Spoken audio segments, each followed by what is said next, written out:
There comes a point where you do have to look at it and go, maybe I can't be as stubborn as I was, and maybe I need to look at it and maybe make a few tweaks. No wholesale changes. I don't agree with that. Yeah, but you can change. There's no shame in that. Facts. There's no shame in changing of it. Do you know what I mean? It's only ego that stops you changing and pride. If he goes in the press conference and, oh, you change it, you said you never change it. So, I have what? Exactly.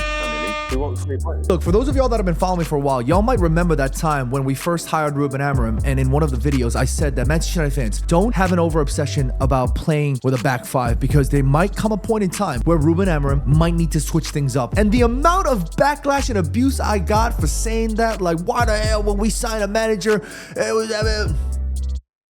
Look, I don't think Ruben Amorim is a fool. I'm sure he knows that after having seen Bruno's stats over the years at United, his best position is here in that sort of creative number 10 role, right? He's one of the best in the world when it comes to creativity and chance creation. And the only logical rationale that we as fans can see with respect to Amorim's decision-making is that he probably thinks Bruno Fernandes is the only capable player being able to do the extra heavy lifting with the squad that he has. But Bruno Fernandes is human, and he's not the type of versatile player that's going to be able to play 12 positions on the pitch, and trying to play a number 10 as one of your 8s and to make a 30-year-old Bruno adapt now, it's too much on Bruno. Bruno Fernandes has had to do heavy lifting for many managers at United, but if we look at his time under Oli and under Erik ten Hag, the heat map shows that he clearly had the license to play freely, to roam around and to dictate the maestro of our attacks. But if you look at his time under Ruben Amorim right now, he is sort of limited into this left-sided role. And yes, Ruben Amorim and his coaching staff, with the stats and the analysis and the data that they have, they still probably believe that this is the best way. And I believe that Ruben Amorim is making tweaks in terms of the way that he approaches games. I'm sure of it. We just might not see it clearly because we don't have UEFA licenses. But what we do have are a set of eyes and the ability to understand that results are what gets you time and results are what matters. Manchester United don't need a surgeon with a pair of steady hands to close the wound up and to stitch it beautifully so it minimizes scars. No, we don't need none of that. We don't need cosmetic. We need immediate triage. We need a set of hands to apply pressure on the wound and to stop the immediate bleeding, because it's not a paper cut bleeding session. We are right now.